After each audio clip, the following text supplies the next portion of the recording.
Hi all, ഐപ്ലസിൻ്റെ പുതിയൊരു വീഡിയോയിലേക്ക് എല്ലാവർക്കും സ്വാഗതം. ഇന്ന് നമ്മൾ ഡിസ്കസ് ചെയ്യാൻ പോകുന്നത് കേരള വാട്ടർ അതോറിറ്റി 2021 നടന്ന എക്സാമിൻ്റെ കുറച്ച് ക്വസ്റ്റ്യൻ ഡിസ്കഷനാണ്. സിവിൽ ബേസ് ചെയ്ത്. അപ്പം ആദ്യത്തെ ഒരു 10 ക്വസ്റ്റ്യൻ നമുക്കിന്ന് ഡിസ്കസ് ചെയ്യാം. അപ്പോൾ ആദ്യത്തെ ക്വസ്റ്റ്യൻ സർവേ എന്നാണ്. Cumulative errors that are proportional to. Cumulative error എന്ന് പറയുന്നത് നമ്മുടെ ചെയിൻ സർവേയിലെ ഇറേഴ്സ് ഇൻ ചെയിൻ സർവേയുമായിട്ട് ബന്ധപ്പെട്ടാണ്. അപ്പം നമുക്ക് ഇതിൻ്റെ അകത്തിൽ ക്യുമുലേറ്റീവ് ഇറർ പ്രൊപ്പോർഷണൽ ടു എന്താണെന്നാണ് ചോദിച്ചേക്കുന്നത്. Option A root L, option B L, option C L square, option D L/2. അപ്പം നമുക്കറിയാലോ ഇറർ, നമ്മൾ ചെയിൻ സർവേയിലെ ഇറേഴ്സ് നോക്കിയാൽ നമുക്ക് മെയിനായിട്ട് 3 ടൈപ്പിലുള്ള ഇറർ പറയാം. അതിൽ ആദ്യത്തെ ഇറർ എന്ന് പറഞ്ഞാൽ എന്താണ്? Compensating error. Compensating error. രണ്ടാമത്തേതാണ് ക്യുമുലേറ്റീവ് ഇറർ. അതുപോലെ മൂന്നാമത്തെ ഇററാണ് പേഴ്സണൽ ഇറർ. അപ്പോൾ ഇതിൽ ആദ്യത്തേതെന്ന് പറയുന്നാൽ എന്താണ്? Compensating error. കോമ്പൻസേറ്റിംഗ് എന്ന് പറഞ്ഞാൽ ന്യൂട്രലൈസ് ആയി പോകുന്ന, അല്ലെങ്കിൽ ഇപ്പം നെഗറ്റീവും പോസിറ്റീവും വന്നു കഴിഞ്ഞാൽ അത് ന്യൂട്രലൈസ് ആയി പോവാം. അപ്പം കാര്യമായ ഇറർ വരുന്നില്ല, ആക്ച്വൽ വാല്യൂവിൽ നിന്നും കാര്യമായ ഇറർ വരുന്നില്ല എന്നെങ്കിൽ അതിനെയാണ് നമ്മൾ കോമ്പൻസേറ്റിംഗ് ഇറർ എന്ന് വിളിക്കുക. എന്നാൽ ക്യുമുലേറ്റീവ് ഇറർ എന്ന് പറഞ്ഞാൽ എന്താണ്? പേര് പോലെ തന്നെ ക്യുമുലേറ്റ്, ആഡ് ചെയ്തുകൊണ്ടിരിക്കുകയാണ്. ഓരോ തവണ റീഡിങ്സ് നമ്മൾ എടുക്കുമ്പോഴും ആ ഒരു ഇറർ കൂടിക്കൊണ്ടിരിക്കുകയാണ്. അപ്പോൾ ആക്ച്വൽ വാല്യൂവിൽ നിന്നും വളരെ വലിയൊരു വേരിയേഷൻ നമുക്ക് കിട്ടും. അപ്പോൾ ഈ ക്യുമുലേറ്റീവ് ഇറർ തന്നെ 2 രീതിയിൽ വരാം. ഒന്നെങ്കിൽ പോസിറ്റീവായിട്ട് ആഡ് ചെയ്യാം, ആക്ച്വൽ വാല്യൂവിൽ നിന്നും കൂടി ഇറേഴ്സ് വരാം. അതല്ലെങ്കിൽ നെഗറ്റീവായിട്ട് വരാം. അപ്പം 2 രീതിയിലുള്ള ക്യുമുലേറ്റീവ് ഇറേഴ്സ് ഉണ്ട്. ഒന്ന് പോസിറ്റീവ് ക്യുമുലേറ്റീവ് ഇറർ, രണ്ടാമത്തേത് നെഗറ്റീവ് ക്യുമുലേറ്റീവ് ഇറർ. ഓക്കെ, അപ്പോൾ ഇതെങ്ങനെയായാലും ആഡ് ചെയ്ത് വരികയാണ്. അക്യുമുലേഷൻ ഓഫ് ഇറേഴ്സ് ആണ് ക്യുമുലേറ്റീവ് ഇററിൽ വരിക.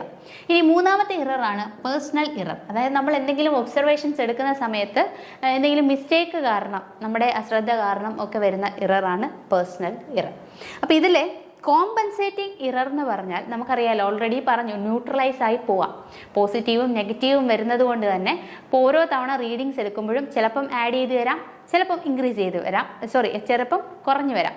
അപ്പോൾ ഇതുകൊണ്ട് തന്നെ ഇവിടെ ഉണ്ടാകുന്ന ഇറർ എന്ന് പറഞ്ഞാൽ will be proportional to root L ആയിരിക്കും. ഓക്കെ, അതുപോലെ തന്നെ ക്യുമുലേറ്റീവ് ഇറർ ആണെന്നുണ്ടെങ്കിൽ നമുക്ക് അക്യുമുലേഷൻ ഓഫ് ഇറർ ആണ്. അപ്പോൾ ഓരോ തവണ റീഡിങ്സ് എടുക്കുമ്പോഴും അവിടെ ഉണ്ടാകുന്ന ഇറർ എന്ന് പറഞ്ഞാൽ ഡയറക്ട്ലി പ്രൊപ്പോർഷണൽ ടു ലെങ്ത് ആണ്. അപ്പോൾ ക്യുമുലേറ്റീവിൽ ഇ എന്ന് പറയുന്നത് ഡയറക്ട്ലി പ്രൊപ്പോർഷണൽ ടു എൽ ആണ്. അപ്പം നമ്മളോട് ഇവിടെ ചോദിച്ചേക്കുന്നത് എന്താണ്? ക്യുമുലേറ്റീവ് ഇറർ ആണ് അല്ലേ? So cumulative error is directly proportional to length. അപ്പം ഏതാണ് ഓപ്ഷൻ വരിക? ഓപ്ഷൻ ബി ആണ് ആൻസർ വരിക. ഓപ്ഷൻ ബി എന്താണ്? L, directly proportional to L ആണ് വരിക. ഓക്കെ, അടുത്ത ക്വസ്റ്റ്യൻ നോക്കാം. Dash are the ends of the survey line which command the boundaries of a survey. അപ്പോൾ ഇതും സർവേ എന്നുള്ളൊരു ക്വസ്റ്റ്യൻ ആണ്.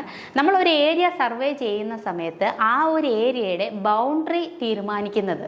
അപ്പോൾ ഏത് survey line, dash are the ends of the survey line. അപ്പോൾ ആ ഒരു ബൗണ്ടറി നോക്കുകയാണെങ്കിൽ ആ ബൗണ്ടറിയിൽ ഒരു സർവേ ലൈൻ എടുത്താൽ അതിൻ്റെ എൻഡ്സ് സൂചിപ്പിക്കുന്നത് ഏത് സ്റ്റേഷനെയാണ്? Option A tie station, option B main station, option C base line, option D none of the above.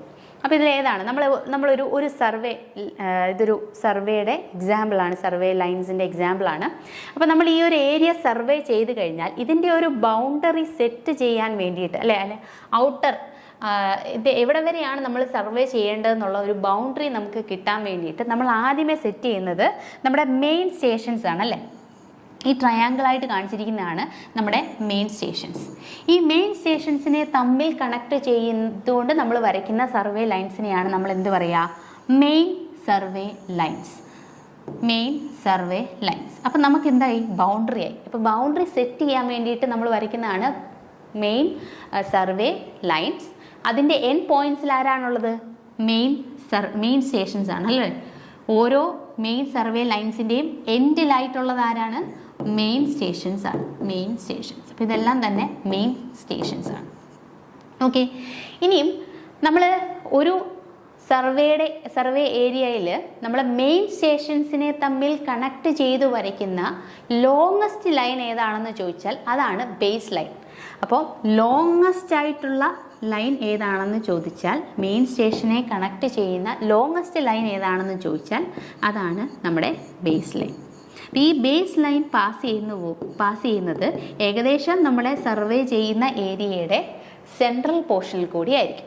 അപ്പോൾ നമ്മളിവിടെ നോക്കിക്കഴിഞ്ഞാൽ ഇതാണ് നമ്മുടെ ബേസ് ലൈൻ. ഇപ്പോൾ രണ്ട് സർവേ സ്റ്റേഷനെ തമ്മിൽ കണക്ട് ചെയ്യുന്ന ലോങ്ങസ്റ്റ് ആയിട്ടുള്ള ലൈനാണ് ബേസ് ലൈൻ. അപ്പോൾ ഈ ബേസ് ലൈൻ നമ്മൾ വരയ്ക്കുന്ന സമയത്ത് ഏറ്റവും ആക്യുറസി വേണ്ടത് ഒരു ലൈനാണ് ബേസ് ലൈൻ. അപ്പോൾ ഇതിനെ ബേസ് ചെയ്തിട്ടായിരിക്കും ബാക്കിയുള്ള ലൈൻസ് വരുന്നത്. ഓക്കെ, അപ്പോൾ ഇതാണ് നമ്മുടെ ബേസ് ലൈൻ.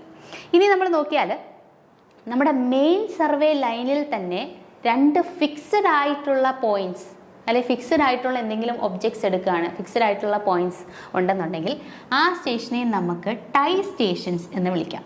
ഓക്കെ, ഇതാണ് ഈ മെയിൻ സർവേ ലൈനിൽ തന്നെ വരുന്ന രണ്ട് പോയിന്റ്സ് ആണ് ഈ T1 ഉം T2. ഇതിനെയാണ് ടൈ സ്റ്റേഷൻസ് എന്ന് വിളിക്കുക.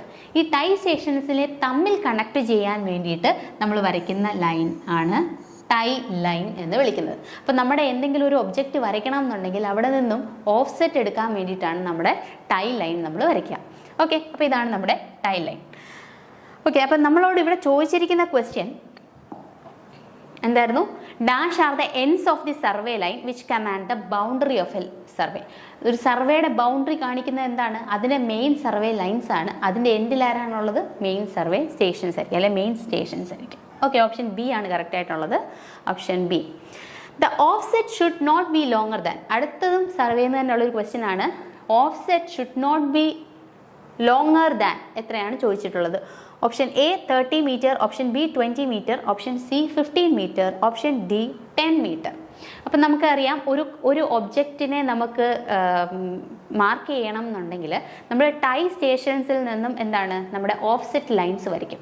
ഈ ഓഫ്സെറ്റ് ലൈൻസ് ഒരു പർട്ടിക്കുലർ ലെങ്തിനെക്കാട്ടിൽ കൂടി കഴിഞ്ഞു കഴിഞ്ഞാൽ ഇറർ ഉണ്ടാവാനുള്ള സാധ്യതയുണ്ട്.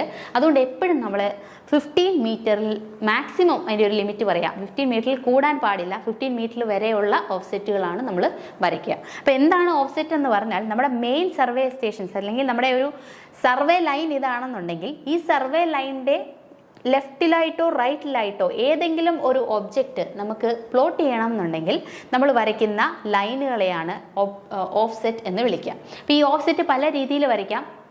നമുക്ക് പെർപെൻഡിക്കുലർ ആയിട്ടുള്ള ഓഫ്സെറ്റ് ഉണ്ട്. അതായത് നമ്മുടെ സർവേ ലൈനിൽ നിന്നും ഇവിടെ ഒരു ഒബ്ജക്റ്റ് ഉണ്ടെന്ന് വിചാരിക്കുക. ഈ ഇതിലേക്ക് പെർപെൻഡിക്കുലറായിട്ട് വരയ്ക്കാം. അതല്ലെങ്കിൽ നമുക്ക് ഏതെങ്കിലും ഒരു ആംഗിളിൽ വരയ്ക്കാം. അതിനെയാണ് നമ്മൾ ഒബ്ലിക് ഓഫ്സെറ്റ് എന്ന് വിളിക്കുക. അതല്ലെങ്കിൽ നമുക്ക് ലോങ് ഓഫ്സെറ്റ് ഉണ്ട്, അതുപോലെ തന്നെ ഷോർട്ട് ഓഫ്സെറ്റും ഉണ്ട്. ഷോർട്ട് ഓഫ്സെറ്റ് എന്ന് പറഞ്ഞാൽ ലെസ് ദാൻ 15 മീറ്റർ വരുന്നതാണ് ഷോർട്ട് ഓഫ്സെറ്റ്. അപ്പോൾ ഈ എപ്പോഴും നമ്മളൊരു ഷോർട്ട് ഓഫ്സെറ്റ് ആണ് പ്രിഫർ ചെയ്യുക ഫോർ ആക്യുറസി. അതുപോലെ ലോങ് ഓഫ്സെറ്റും ഉണ്ട്, greater than or equal to 15 metre വരികയാണെങ്കിൽ അതാണ് നമ്മുടെ ഓഫ്സെറ്റ്. അപ്പോൾ ഓഫ്സെറ്റ് എന്ന് പറഞ്ഞാൽ എന്താണ്? Distances are measured from the survey line. ഒരു സർവേ ലൈനിൽ നിന്നും നമ്മൾ ആ ഒരു ബിൽഡിങ്ങിലേക്ക്, അതാണ് നമ്മുടെ ഒബ്ജക്റ്റ്, ഈ ബിൽഡിങ്ങിലേക്ക് വരയ്ക്കുന്ന ലൈനിനെയാണ് നമ്മളെന്ത് വിളിക്കുക? ഓഫ്സെറ്റ് എന്ന് വിളിക്കുക. That may be either left or right of the survey line. Okay, അപ്പോൾ ഇവിടെ നമ്മുടെ എന്താണ്? Should not be longer than എത്രയാണ്? 15 മീറ്റർ. ഓപ്ഷൻ സി ആണ് കറക്റ്റ് ആയിട്ടുള്ളത്. Option C 15 metre. ഓക്കെ, അടുത്ത question. In optical square, the angle between the first incident ray and the last reflected ray is dash the angle between the two mirrors. അപ്പം നമുക്കറിയാം optical സ്ക്വയറിൽ 2 mirrors വരുന്നുണ്ട്. അപ്പോൾ ആ 2 mirrors make ചെയ്യുന്ന angle എത്രയാണെന്ന് അറിഞ്ഞിരിക്കണം. ആ ആംഗിളിൻ്റെ എത്ര ടൈംസ് ആണ് നമ്മുടെ ഫസ്റ്റ് ഇൻസിഡൻറ്റ് റേയും റിഫ്ലക്റ്റഡ് റേയും കൂടി മേക്ക് ചെയ്യുന്ന angle? Option A half, option B twice, option C same, option D none of the above. അപ്പം നമുക്ക് ഒരു ഒപ്റ്റിക്കൽ സ്ക്വയർ നോക്കിക്കഴിഞ്ഞാൽ അതിൻ്റെ അകത്തിലുള്ള മിറേഴ്സ് നമ്മൾ പ്ലേസ് ചെയ്തിരിക്കുന്നത് ഈ രീതിയിലായിരിക്കും. ഓക്കെ, അപ്പോൾ ഈ 2 മിറേഴ്സ് നിങ്ങൾക്ക് കാണാൻ പറ്റും. ഒന്നെന്ന് പറയുന്നത് ഹൊറൈസൺ ഗ്ലാസ് ആണ്. ഓക്കെ, ഹാഫ് സിൽവേർഡ് ആയിട്ടുള്ള ഗ്ലാസ് ആണ് ഹൊറൈസൺ ഗ്ലാസ് എന്ന് പറയുന്നത്. അതുപോലെ തന്നെ നിങ്ങൾക്ക് ഇവിടെ ഒരു ഇൻഡെക്സ് ഗ്ലാസ് കാണാൻ പറ്റും. ഓക്കെ, അപ്പോൾ ഇത് നിങ്ങൾ നോക്കിയാൽ എന്താണ് ഈ 2 ഇൻഡെക്സും ഇൻഡെക്സ് മിററും അല്ലെ ഇൻഡെക്സ് ഗ്ലാസ് എന്ന് പറയാം, അല്ലെങ്കിൽ ഇൻഡെക്സ് മിറർ എന്ന് പറയാം. അപ്പോൾ ഈ ഇൻഡെക്സ് മിററും ഈ ഒരു ഹൊറൈസൺ ഗ്ലാസും തമ്മിൽ മേക്ക് ചെയ്യുന്ന ഇതൊരു ആംഗിളിലാണ് വെച്ചിരിക്കുന്നത്. ഈ രണ്ട് മിറേഴ്സും നിങ്ങൾക്ക് കാണാൻ പറ്റും. ഇതൊരു മേക്ക് ചെയ്യുന്ന ആംഗിൾ, ഇത് രണ്ടും കൂടെ മേക്ക് ചെയ്യുന്ന ആംഗിൾ എന്ന് പറഞ്ഞാൽ എത്രയാണ്? ഇത് മേക്ക് ചെയ്യുന്ന ആംഗിൾ എന്ന് പറഞ്ഞാൽ 45 ഡിഗ്രിയിലാണ് ആംഗിൾ മേക്ക് ചെയ്യുന്നത്. അപ്പോൾ നിങ്ങൾക്ക് എന്തിനു വേണ്ടിയിട്ടാണ് ഈ ഒപ്റ്റിക്കൽ സ്ക്വയർ യൂസ് ചെയ്യുന്നത്? റൈറ്റ് ആംഗിൾ സെറ്റ് ചെയ്യാൻ വേണ്ടിയിട്ടാണ് നമ്മൾ ഒപ്റ്റിക്കൽ സ്ക്വയർ യൂസ് ചെയ്യുന്നത്. റൈറ്റ് ആംഗിൾ സെറ്റ് ചെയ്യാൻ വേണ്ടിയിട്ട്. ഓക്കെ, അപ്പോൾ നിങ്ങൾ നോക്കുന്ന സമയത്ത് ഒപ്റ്റിക്കൽ സ്ക്വയറിലൂടെ നോക്കുന്ന സമയത്ത് നിങ്ങൾക്ക് മെയിനായിട്ട് ഇപ്പോൾ ഇവിടെ ഒരു ഒബ്ജക്റ്റ് ഉണ്ടെങ്കിൽ ഈ ഒബ്ജക്റ്റിനെ നിങ്ങൾക്ക് ഇതുവഴി ഈ ഒരു ഗ്ലാസ്സിൽ കൂടി, ഈ ഹൊറൈസൺ ഗ്ലാസ്സിൽ കൂടി നിങ്ങൾക്ക് കാണാനായിട്ട് പറ്റും. അതുപോലെ തന്നെ നമുക്ക് ഇവിടെ ഒരു ഒബ്ജക്റ്റ് ഉണ്ടെന്ന് വിചാരിക്കുക. ഈ O എന്ന് പറയുന്ന ഒബ്ജക്റ്റിൽ നിന്നും വരുന്ന ഇൻസിഡൻറ്റ് റേസ് എവിടെ വന്ന് പറ്റും? എവിടെയാണ്? ഇൻഡെക്സ് ഗ്ലാസ്സിലേക്ക് വന്ന് വീഴും അല്ലേ? ഇപ്പോൾ ഈ ഒരു ഒബ്ജക്റ്റിൽ നിന്നും വരുന്ന റേസ് ഇൻഡെക്സ് ഗ്ലാസ്സിലേക്ക് വീഴും. അപ്പോൾ ഇത് എന്താണ്? ഇവിടെ നിന്നും റിഫ്ലക്റ്റ് ചെയ്യും. ഈ റേസ് റിഫ്ലക്റ്റ് ചെയ്ത് അത് ഹൊറൈസൺ മിററിലേക്ക് വന്ന് ഇവിടെ നിന്നുമുള്ള റിഫ്ലക്ഷനാണ് നമുക്ക് കാണാൻ പറ്റുന്നത്. അപ്പോൾ ഈ ഒരു ഒബ്ജക്റ്റിനെ നമുക്ക് കാണാനായിട്ട് പറ്റും. അപ്പോൾ ഇത് കറക്റ്റ് ഈ രണ്ട് ഒബ്ജക്റ്റും പെർപെൻഡിക്കുലർ ആണെങ്കിൽ, അല്ലെങ്കിൽ 90 ഡിഗ്രിയിൽ പ്ലേസ് ചെയ്ത് കഴിഞ്ഞാൽ അത് നമുക്ക് കറക്റ്റ് സെയിം ലൈനിലായിട്ട് കാണാൻ പറ്റും. അപ്പോൾ നമുക്കത് രണ്ടും പെർപെൻഡിക്കുലർ ആണെന്ന് നമുക്ക് സെറ്റ് ചെയ്യാം. അപ്പോൾ ഈ ഒരു ഇതിൽ നിന്നും വരുന്ന നമ്മുടെ ഫസ്റ്റ് ഇൻസിഡൻറ്റ് റേയും അതുപോലെ വരുന്ന ലാസ്റ്റ് റിഫ്ലക്റ്റഡ് റേയും തമ്മിൽ മേക്ക് ചെയ്യുന്ന ആംഗിൾ എന്ന് പറഞ്ഞാൽ എത്രയാണ്? 90 ഡിഗ്രിയാണ് അല്ലേ? 90 ഡിഗ്രിയാണ്. ഈ 90 ഡിഗ്രി എന്ന് പറയുന്നത് ഇത് രണ്ടും മേക്ക് ചെയ്യുന്ന ആംഗിളിൻ്റെ ട്വൈസ് അല്ലേ? ഈ മിറർ രണ്ടും കൂടെ മേക്ക് ചെയ്യുന്നത് 45 ഡിഗ്രിയാണ്. പക്ഷേ ഇൻസിഡൻറ്റ് റേയും റിഫ്ലക്റ്റഡ് റേയും കൂടെ മേക്ക് ചെയ്യുന്ന ആംഗിൾ 90 ഡിഗ്രിയാണ്. അപ്പം ഈ മിറർ മേക്ക് ചെയ്യുന്ന ആംഗിളിൻ്റെ ട്വൈസ് ആണ് എത്ര? ഇൻസിഡൻറ്റ് റേയും റിഫ്ലക്റ്റഡ് റേയും കൂടെ മേക്ക് ചെയ്യുന്ന ആംഗിൾ. അപ്പോൾ അത് എത്രയാണ് വരിക? 90 ഡിഗ്രി വരുന്നതുകൊണ്ട് ട്വൈസ് ആയിട്ടാണ് വരിക. ഓക്കെ, നമുക്കൊന്നുകൂടെ ക്വസ്റ്റ്യൻ വായിക്കാം. In an optical square the angle between the first incident ray and the last reflected ray, അപ്പോൾ അത് ആ ആംഗിൾ എന്ന് പറയുന്നത് എത്രയാണ്? 90 ഡിഗ്രിയാണ്. That 90 degree is the angle between the two mirrors. ആ രണ്ട് മിററൂടെ മേക്ക് ചെയ്യുന്ന ആംഗിളിൻ്റെ എത്രയാണ്? ഹാഫ് ആണ്, ട്വൈസ് ആണോ, സെയിം ആണോ? രണ്ട് മിററൂടെ മേക്ക് ചെയ്യുന്ന 45 ആണ്, അതിൻ്റെ ട്വൈസ് ആയിട്ടുള്ള 90 ഡിഗ്രിയാണ് വരിക. ട്വൈസ് ആണ് ആൻസർ വരിക. ഓക്കെ, ഓപ്ഷൻ ബി ട്വൈസ് ആണ് വരിക. ഇനി അടുത്തൊരു ക്വസ്റ്റ്യൻ നോക്കാം. For compass survey the direction from a survey station to some well defined permanent objects or the first line of the survey is known as. അപ്പോൾ നമ്മളിവിടെ ഒരു compass സർവേയിൽ നമ്മുടെ ഏതെങ്കിലും ഒരു സർവേ സ്റ്റേഷനിൽ നിന്നുള്ള ഡിസ്റ്റൻസ്, ആ ഒരു നമ്മൾ എന്തിനെ ബേസ് ചെയ്തിട്ടാണ്? ഒരു ഫിക്സഡ് പോയിന്റ് അല്ലെങ്കിൽ ഒരു ഫിക്സഡ് ഒബ്ജക്റ്റിനെയോ ഒരു ഫിക്സഡ് പോയിന്റിൻ്റെ റെഫറൻസോ വെച്ചിട്ട് ഏതെങ്കിലും ഒരു ഒബ്ജക്റ്റ് ഉണ്ടെന്ന് വിചാരിക്കുക, ഒരു ഫിക്സഡ് അല്ലെങ്കിൽ ഒരു പെർമനൻ്റ് ആയിട്ടുള്ള ഒരു ഒബ്ജക്റ്റ് ഉണ്ട്. ഇതിനെ ബേസ് ചെയ്തിട്ടാണ് നമ്മൾ സർവേ പ്രൊസീഡ് ചെയ്യുന്നതെങ്കിൽ നമ്മൾ അതിനെ വിളിക്കും, നമ്മൾ ആർബിട്രറി ആയിട്ട് മേക്ക് ചെയ്യുന്ന ഒരു ഒബ്ജക്റ്റ് ആണല്ലേ, ആർബിട്രറി ആയിട്ട് നമ്മൾ എടുക്കുന്ന ഒരു റെഫറൻസ് പോയിന്റ് ആണ്. അതുകൊണ്ട് തന്നെ നമുക്കതിനെ എന്ത് വിളിക്കാം? ആർബിട്രറി ബെയറിംഗ് എന്ന് വിളിക്കാം. ഓക്കെ, ഓപ്ഷൻ സി ആണ് വരിക. അപ്പം ബാക്കിയുള്ള ഓപ്ഷൻസ് എന്താണ്? True bearing, magnetic bearing. ഇത് രണ്ടും നിങ്ങൾക്ക് എന്താണെന്ന് അറിയാമായിരിക്കും. ഇത് നമ്മളൊരു ആർബിട്രറി ഒബ്ജക്റ്റ് അല്ലെങ്കിൽ ഏതെങ്കിലും ഒരു പെർമനൻ്റ് ആയിട്ടുള്ള ഒരു ഒബ്ജക്റ്റിനെ ബേസ് ചെയ്തിട്ട് നമ്മൾ സർവേ പ്രോഗ്രസ് ചെയ്യുകയാണെങ്കിൽ അതിനെ നമ്മൾ വിളിക്കുന്ന പേരാണ്, നമ്മൾ ഏതെങ്കിലും ഒരു സർവേ ലൈൻ ആർബിട്രറി ബെയറിങ്ങിലൂടെയാണ് നമ്മൾ എടുക്കുന്നതെങ്കിൽ അതിനെ എന്താണ്? നമ്മളൊരു പെർമനൻറ്റ് ഒബ്ജക്റ്റിനെ ബേസ് ചെയ്തിട്ടായിരിക്കും അവിടെ ആംഗിൾസ് എടുക്കുക. ഓക്കെ, അപ്പോൾ എന്താണ് മറ്റ് ട്രൂ ബെയറിങ്ങും മാഗ്നറ്റിക് ബെയറിംഗ് ഒക്കെ എന്താണ്? നമ്മുടെ ട്രൂ നോർത്തിനെ റെസ്പെക്റ്റ് ചെയ്ത്, ഇപ്പം നമ്മുടെ ട്രൂ നോർത്ത് ഇതാണെന്ന് വിചാരിക്കുക, ഇതാണ് നമ്മുടെ ട്രൂ നോർത്ത്. അപ്പം നമുക്ക് ഒരു സർവേ ലൈൻ നമ്മൾ വരയ്ക്കുന്നു, AB എന്ന് പറയുന്ന ഒരു സർവേ ലൈൻ. നമ്മൾ ഈ ഒരു AB സർവേ ലൈൻ മെഷർ ചെയ്യുന്നത് ഈ ട്രൂ നോർത്തിനെ ബേസ് ചെയ്തിട്ടാണെങ്കിൽ നമ്മൾ അതിനെ വിളിക്കുന്നതാണ് എന്ത്? ട്രൂ ബെയറിംഗ് എന്നുള്ളത്. True bearing. ഇനി നമ്മുടെ മാഗ്നറ്റിക് ബെയറിംഗ് എന്ന് പറയുന്നത്, സപ്പോസ് ഈസ്റ്റിലാണെന്ന് വിചാരിക്കുക, ഈസ്റ്റ് ഡയറക്ഷനിലേക്ക് തീറ്റ ആംഗിൾ ഡിഫ്ലക്റ്റ് ചെയ്തിട്ടാണ് നമ്മുടെ തീറ്റ ആംഗിൾ മാറിയാണ് നമ്മുടെ എന്താണ്? മാഗ്നറ്റിക് നോർത്ത് എന്ന് വിചാരിക്കുക. അപ്പം നമ്മുടെ ഏതൊരു സർവേ ലൈനും നമ്മൾ ഈ വിത്ത് റെസ്പെക്ട് ടു മാഗ്നറ്റിക് നോർത്തിനെ വെച്ചിട്ട് നമ്മൾ എടുക്കുന്ന ആംഗിൾ. അപ്പോൾ ഇതാണ് നമ്മുടെ ആംഗിൾ. ഇതിനെയാണ് നമ്മൾ എന്ത് വിളിക്കുന്നത്? മാഗ്നറ്റിക് ബെയറിംഗ് എന്ന് വിളിക്കുന്നത് ആണല്ലോ. അതുപോലെ തന്നെ നമ്മുടെ ട്രൂ നോർത്തും മാഗ്നറ്റിക് നോർത്തും ഒരു ഡിഫറൻസ് ഇവിടെ കാണാമല്ലോ. ഒരു ഹൊറിസോണ്ടൽ ആംഗിൾ മേക്ക് ചെയ്യുന്നുണ്ട് അല്ലേ? ആ ആംഗിളിനെ അല്ലെങ്കിൽ തീറ്റയെ നമ്മൾ പറയുന്ന പേരാണ് ഡിക്ലിനേഷൻ. ഈ ആംഗിളിനെ നമ്മൾ പറയുന്ന പേരാണ് ഡിക്ലിനേഷൻ. ഓക്കെ, അപ്പോൾ നമ്മൾ ട്രൂ നോർത്തിനെ വെച്ചിട്ടാണ് നമ്മുടെ സർവേ ലൈൻ മെഷർ ചെയ്യുമെങ്കിൽ അതിനെ ട്രൂ ബെയറിംഗ് എന്നും, നമ്മുടെ മാഗ്നറ്റിക് നോർത്തിനെ ബേസ് ചെയ്തിട്ടാണ് നമ്മുടെ സർവേ ലൈൻ മെഷർ ചെയ്യുന്നതെങ്കിൽ നമ്മൾ അതിനെ മാഗ്നറ്റിക് ബെയറിംഗ് എന്നും വിളിക്കുന്നു. ഓക്കെ, അടുത്ത ക്വസ്റ്റ്യൻ നോക്കാം. The following are the bearings of the line AB and AC. AB north 15 degree 15 minutes east ആണ്. AC north 87 degree 110 minutes east ആണ്. Calculate the angle BAC. അപ്പോൾ നമുക്കിത് ഇങ്ങനെ വരുന്ന ക്വസ്റ്റ്യൻസ് നമുക്കൊന്ന് വരച്ച് നോക്കിയിട്ട് ചെയ്താൽ കുറച്ചും കൂടെ സിമ്പിളായിരിക്കും. അപ്പോൾ ഇതാണ് നമ്മുടെ നോർത്ത്, ഇതാണ് നമ്മുടെ ഈസ്റ്റ് എന്ന് വിചാരിക്കുക. നമുക്ക് ആദ്യമേ തന്നിരിക്കുന്ന ഏതാണ്? The following are the bearings of the line AB. AB എന്ന് പറയുന്ന ലൈൻ നമുക്ക് തന്നിട്ടുണ്ട്. AB is north 15 degree 15 minutes east അല്ലേ?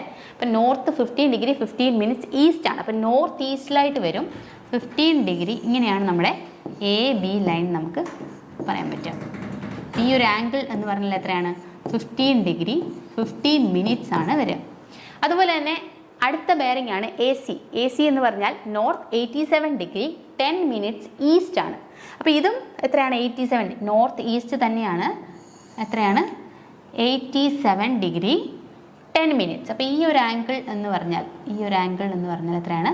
87 ഡിഗ്രി 10 മിനിറ്റ്സ്. ഇത് ഏത് ലൈനാണ്? AC എന്ന് പറയുന്ന ലൈനാണ്.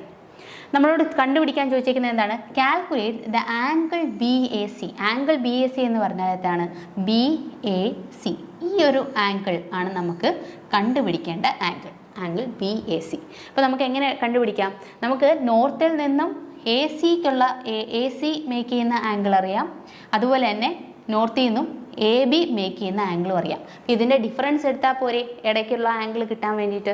അപ്പോൾ നമ്മൾ എങ്ങനെയാണ് കണ്ടുപിടിക്കുക? 87 degree 10 minutes minus 15 degree 15 minutes. Okay, അപ്പോൾ നമ്മൾ ഈ സബ്സ്ട്രാക്ട് ചെയ്യുന്ന സമയത്ത് നമുക്ക് ഇവിടെ നിന്ന് ഒന്ന് എടുക്കാം. 1 ഡിഗ്രി ഇങ്ങോട്ടേക്ക് എടുക്കുമ്പോൾ 1 ഡിഗ്രി എന്ന് പറഞ്ഞാൽ ഈക്വലൻ ടു 60 മിനിറ്റ്സ് ആണ്. അപ്പോൾ 1 ഡിഗ്രി ഇങ്ങോട്ടേക്ക് എടുത്താൽ ഇവിടെ 86 എന്നാവും. അപ്പോൾ 1 ഡിഗ്രി എന്നുള്ളത് എത്രയാവും? 60 ആണ് ഇങ്ങോട്ടേക്ക് ആഡ് ചെയ്യുന്നത്. 60 + 10 മിനിറ്റ് എന്ന് പറഞ്ഞാൽ എത്രയാണ്? 70 മിനിറ്റ് ആണ്. അപ്പോൾ സബ്സ്ട്രാക്ട് ചെയ്താൽ എത്ര വരും? 5. അതുപോലെ ഇവിടെ 5 വരും. 55 ഡിഗ്രി വരും. അതുപോലെ ഇവിടെ 71 ഡിഗ്രി 55 മിനിറ്റ്സ് ആണ് വരിക. ഓക്കെ, 71 ഡിഗ്രി 55 മിനിറ്റ്സ് ആണ് വരിക. ഓപ്ഷൻ ഏതാണ്? ഓപ്ഷൻ ബി, 71 ഡിഗ്രി 55 മിനിറ്റ്സ് ആണ് വരിക. ഓക്കെ, ഇങ്ങനെയുള്ള ക്വസ്റ്റ്യൻസ് ജസ്റ്റ് ഒന്ന് വരച്ച് നോക്കിയിട്ട് ചെയ്താൽ ഈസി ആയിരിക്കും. ഓക്കെ, അടുത്ത question. The image formed on the plane of a cross hair by the objective. അപ്പോൾ ഒബ്ജക്റ്റീവിൽ നിന്നും വീഴുന്ന എവിടെയാണ് റേസ് വീഴുക? ക്രോസ് ഹെയറിലാണ് വരിക. ആ ഇമേജ് എങ്ങനെയാണുള്ള ഇമേജ് ആണെന്നാണ് ചോദ്യം. Option A virtual and inverted, option B magnified and inverted, option C real and inverted, option D none of these. അപ്പോൾ ഏതാണ് നമ്മുടെ ഓപ്ഷൻസ് വരിക? ഓക്കെ, ഫിഗർ കാണിച്ചിട്ടില്ല. നമുക്ക് റിയൽ ആൻഡ് ഇൻവേർട്ടഡ് ആയിരിക്കും വരിക അല്ലേ? നമ്മുടെ ഒബ്ജക്റ്റീവ് ഉണ്ട്, നമുക്കറിയാം ഒബ്ജക്റ്റീവ് ഗ്ലാസ് ഉണ്ട്. അതുപോലെ തന്നെ നമുക്ക് എന്തുണ്ട്? ഐ പീസ് ഉണ്ട്. ഈ ഐ പീസിൻ്റെ ഫ്രണ്ടിലായിട്ട് നമുക്ക് ക്രോസ് ഹെയർ ഉണ്ട്. അപ്പോൾ ഈ ഒബ്ജക്റ്റീവിൽ നിന്നും വരുന്ന റേസ് ഇവിടെ ക്രോസ് ഹെയറിൽ വന്ന് വീഴുന്നത് എങ്ങനെയായിരിക്കും? റിയൽ ആൻഡ് ഇൻവേർട്ടഡ് ആയിരിക്കും. പിന്നീട് നമ്മളിത് ഐ പീസിൽ കൂടെ നോക്കുന്ന സമയത്ത് വീണ്ടും അത് ഇൻവേർട്ടഡ് ആയിട്ട് നമുക്കത് കാണുന്നത് ഇറക്റ്റ് ആയിട്ടായിരിക്കും. ഓക്കെ, പക്ഷേ ഇതിൻ്റെ ഫ്രണ്ടിൽ ക്രോസ് ഹെയറിൽ വന്ന് വീഴുന്നത് ഇൻവേർട്ടഡ് ആയിട്ട് ആയിരിക്കും. ഓക്കെ, അടുത്ത ക്വസ്റ്റ്യൻ നോക്കാം. The method chiefly used for locating the details from stations which have been previously established by triangulation. അപ്പോൾ ഓൾറെഡി അറിയാവുന്ന ട്രയാങ്കുലേഷൻ വഴി ഡിറ്റർമൈൻ ചെയ്ത സ്റ്റേഷൻസിൻ്റെ ഡീറ്റെയിൽസ് എടുക്കുന്നത് ഏത് മെത്തേഡ് യൂസ് ചെയ്തിട്ടാണെന്നാണ്. Option A resection, option B radiation, option C intersection, option D traversing. Okay, the method chiefly used for locating the details from a station. ഒരു സ്റ്റേഷനിൽ നിന്നുള്ള ഡീറ്റെയിൽസ് ലൊക്കേറ്റ് ചെയ്യാൻ വേണ്ടിയിട്ട് which have been previously established by triangulation. അപ്പോൾ എന്താണ് നമുക്ക് resection എന്ന് പറഞ്ഞാൽ? ഓക്കെ, റിസെക്ഷൻ എന്ന് പറഞ്ഞാൽ നമുക്ക് അറിഞ്ഞുകൂടാത്ത ഒരു പോയിന്റ് നമ്മൾ പ്ലോട്ട് ചെയ്യുകയാണ് വിത്ത് റെസ്പെക്ട് ടു നമുക്ക് അറിയാവുന്ന പോയിൻറ്റ്സിനെ ബേസ് ചെയ്തിട്ട്, അറിയാവുന്ന പോയിൻറ്റ്സിൽ നിന്നുമുള്ള മെഷർമെൻറ്റ്സ് വെച്ചിട്ട് നമ്മൾ അറിയാൻ വയ്യാത്ത ഒരു പോയിന്റ് പ്ലോട്ട് ചെയ്യുന്നതിനെയാണ് റിസെക്ഷൻ എന്ന് പറയാം. അതുപോലെ റേഡിയേഷൻ എന്ന് പറഞ്ഞാൽ എന്താണ്? ഇപ്പോൾ പ്ലെയിൻ ടേബിൾ ഇരിക്കുന്ന ഒരു പൊസിഷനിൽ നിന്നും പല ഒബ്ജക്ട്സ്, ഇവിടെ ഒരു റേഞ്ചിങ് റോഡ് ഉണ്ടെന്ന് വിചാരിക്കുക, ഇവിടെ എല്ലാം ഒരു റേഞ്ചിങ് റോഡ് ഉണ്ടെന്ന് വിചാരിക്കുക. ഇവിടെ നിന്നും നമ്മുടെ അലിഡേഡ് വെച്ച് പലയിടത്തേക്കും ആയിട്ട് നമ്മൾ റേസ് പ്ലോട്ട് ചെയ്തിട്ട് മെഷർമെൻറ്റ്സ് എടുത്തിട്ട് അതിനെ നമ്മൾ പ്ലോട്ട് ചെയ്യുന്നതിനെയാണ് നമ്മൾ എന്ത് വിളിക്കുക? പ്ലെയിൻ ടേബിളിൽ പ്ലോട്ട് ചെയ്യുന്നതിനെയാണ് നമ്മൾ എന്ത് വിളിക്കുക? റേഡിയേഷൻ എന്ന് വിളിക്കുക. അതുപോലെ ഇൻ്റർസെക്ഷൻ എന്ന് പറഞ്ഞാൽ എന്താണ്? ഇൻ്റർസെക്ഷൻ എന്ന് പറഞ്ഞാൽ നമുക്ക് ഇപ്പോൾ ഏതെങ്കിലും ഒരു ഒബ്ജക്റ്റ് ഉണ്ടെന്ന് വിചാരിക്കുക, അതുപോലെ നമുക്ക് 2 സ്റ്റേഷൻ പോയിൻറ്റ്സ് ഉണ്ടായിരിക്കും, സ്റ്റേഷൻ പോയിൻറ്റ് എ അതുപോലെ തന്നെ സ്റ്റേഷൻ പോയിൻറ്റ് ബി അല്ലേ. അപ്പോൾ ഈ സ്റ്റേഷൻ പോയിൻറ്റിൽ നിന്നും നമ്മൾ ഓറിയൻറ്റ് ചെയ്ത് ഈ ഒരു ഒബ്ജക്റ്റിലേക്ക് നമ്മൾ സൈറ്റ് ചെയ്യുകയും ഈ ഒരു പോയിന്റിൽ നിന്നും നമ്മൾ സൈറ്റ് ചെയ്യുകയും ചെയ്യും. അതുപോലെ തന്നെ ഈ ഒരു പ്ലെയിൻ ടേബിൾ ബിയിൽ പ്ലേസ് ചെയ്തിട്ട് നമ്മൾ എന്ത് ചെയ്യും? ഇവിടെ നിന്ന് നമ്മൾ ഈ ഒരു ബൗണ്ടറീസിലേക്ക് സൈറ്റ് ചെയ്യും അല്ലേ. അപ്പോൾ ഇങ്ങനെ സൈറ്റ് ചെയ്യുന്ന സമയത്ത് ഇവിടെ ഇൻ്റർസെക്റ്റ് ചെയ്യുന്ന പോയിൻറ്റ്സ് നമ്മൾ വെച്ച് അത് നമ്മൾ പ്ലോട്ട് ചെയ്യാണ്, ആ ഒബ്ജക്റ്റ് പ്ലോട്ട് ചെയ്യാണ്. അപ്പോൾ ഇതിനെയാണ് നമ്മൾ ഇൻ്റർസെക്റ്റിംഗ് മെത്തേഡ് എന്ന് യൂസ് ചെയ്യുക. അപ്പോൾ ഈ ഒരു ഇൻ്റർസെക്ഷൻ മെത്തേഡ് നമ്മൾ ഇൻആക്സസിബിൾ ആയിട്ടുള്ള ലൊക്കേഷൻസിൽ പ്ലോട്ട് ചെയ്യാൻ വേണ്ടിയിട്ടാണ്. ഇൻആക്സസിബിൾ ആയിട്ടുള്ള നമ്മളൊക്കെ എത്തിച്ചേരാൻ പറ്റാത്ത, ഇപ്പോൾ ഹില്ലി ഏരിയാസോ അല്ലെങ്കിൽ എന്തെങ്കിലും റിവേഴ്സൊക്കെ ഉണ്ടെന്നുണ്ടെങ്കിൽ അവിടെ എത്തിപ്പെടാൻ പറ്റാത്ത ഇടത്ത് ഇൻആക്സസിബിൾ ആയിട്ടുള്ള ഏരിയാസിൽ പ്ലോട്ടിംഗ് ചെയ്യാൻ വേണ്ടിയിട്ടാണ് നമ്മൾ എന്ത് ഉപയോഗിക്കുക? ഇൻ്റർസെക്ഷൻ യൂസ് ചെയ്യുക. ഇനി എന്താണ് ട്രാവേഴ്സിംഗ്? ട്രാവേഴ്സിംഗ് എന്ന് പറഞ്ഞാൽ നമ്മൾ ഓൾറെഡി ഡീറ്റെയിൽസ് എടുത്ത പോയിൻറ്റ്സ് നമ്മൾ പ്ലോട്ട് ചെയ്യുന്നതിനെയാണ്. ഇപ്പോൾ ട്രാവേഴ്സിംഗ് തന്നെ പല രീതിയിലുണ്ട്. ഒന്ന് ഓപ്പൺ ട്രാവേഴ്സും ഉണ്ട്, അതുപോലെ തന്നെ ക്ലോസ്ഡ് ട്രാവേഴ്സും ഉണ്ട്. ക്ലോസ്ഡ് ട്രാവേഴ്സ് നിങ്ങൾ കണ്ടിട്ടുണ്ടാവും. ഇതേപോലെ നമ്മൾ ഒരു പർട്ടിക്കുലർ സ്റ്റേഷൻ, നമുക്ക് ഡീറ്റെയിൽസ് അറിയാവുന്ന ഒരു സ്റ്റേഷനെ ബേസ് ചെയ്ത് നമ്മൾ ഓരോരുത്തടത്തും ഈ ലൈൻസും അതുപോലെ തന്നെ ഡയറക്ഷൻസും മെഷർ ചെയ്ത് പോകുന്നതിനെയാണ് നമ്മൾ ക്ലോസ്ഡ് ട്രാവേഴ്സ് എന്ന് വിളിക്കുക. ഇതല്ലാതെ നമുക്ക് ഇതുപോലെയുള്ള ഓപ്പൺ ട്രാവേഴ്സിംഗ് കൊണ്ട് നമുക്കൊരു കൺട്രോൾ സ്റ്റേഷൻ നമുക്കറിയാൻ പറ്റും, മെഷർമെൻറ്റ്സ് ഒക്കെ അറിയാവുന്ന, അവിടെ നിന്നും മറ്റുള്ള കൺട്രോൾ പോയിൻറ്റ്സ് നമുക്ക് ലൊക്കേറ്റ് ചെയ്യാൻ വേണ്ടിയിട്ട് നമുക്ക് ട്രാവേഴ്സിംഗ് മെത്തേഡ് യൂസ് ചെയ്യാം. അപ്പോൾ ഇവിടെ ക്വസ്റ്റ്യൻ ചോദിച്ചേക്കുന്നത് നമുക്ക് ഇതേപോലെ ഓൾറെഡി ഡീറ്റെയിൽസ് അറിയാവുന്ന സ്റ്റേഷൻ്റെ ലൊക്കേറ്റ് ചെയ്യാൻ വേണ്ടിയിട്ട് നമുക്ക് എന്താ ചെയ്യാം? ഏത് മെത്തേഡ് യൂസ് ചെയ്യാം? നമുക്ക് ട്രാവേഴ്സിംഗ് നമുക്ക് യൂസ് ചെയ്യാം. So the method chiefly used for locating the details from stations which have been previously established by triangulation നമുക്ക് എന്താണ്? ട്രാവേഴ്സിംഗ് ആണ് വരിക. ഓക്കെ, അടുത്തെന്ന് പറഞ്ഞാൽ the absence of achromatic aberration is known as. Option A applanation, option B achromatism, option C brightness, option D none of these. അപ്പോൾ എന്താണ് achromatic അല്ലെങ്കിൽ chromatic aberration എന്ന് പറഞ്ഞാൽ? ക്രോമാറ്റിക് അബറേഷൻ എന്ന് പറഞ്ഞാൽ എന്താണ്?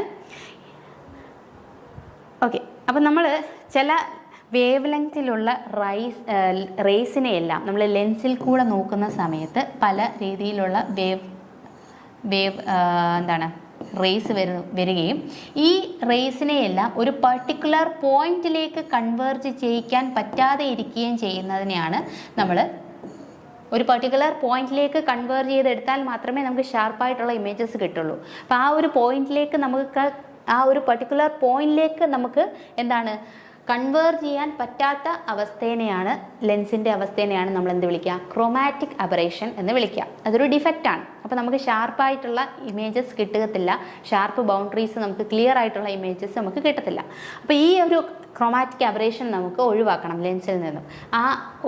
അങ്ങനെ ആബ്സെൻസ് ഓഫ് ക്രോമാറ്റിക് അബറേഷനെയാണ് നമ്മൾ എന്ത് വിളിക്കുക? അക്രോമാറ്റിസം എന്ന് വിളിക്കുക. അക്രോമാറ്റിസം എന്ന് വിളിക്കുക. ഓക്കെ, അക്രോമാറ്റിസം എന്ന് വിളിക്കുക. ഓക്കെ, ഇനി അടുത്ത question. For locating the river which method of plane table is used?